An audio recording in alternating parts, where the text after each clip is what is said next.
সে তো স্বয়ং গোবিন্দ আঙ্গিরস বলে ছুটতে লাগলেন। ছুটতে ছুটতে গিয়ে দেখছে সেবা হয়ে গেছে,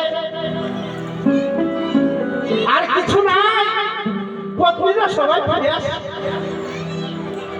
বললো আমরা তো প্রসাদ পেলাম না।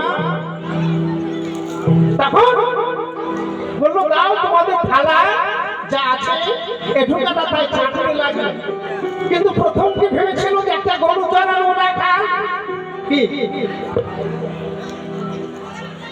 ভেবেছিলেন কি গরু চড়ানো রাখা সে ভগবান কেমন করে হতে পারে। তাই আগে সেবা দিতে হয়, ভগবানের সেবা দিয়ে তারপর প্রসাদ পায়।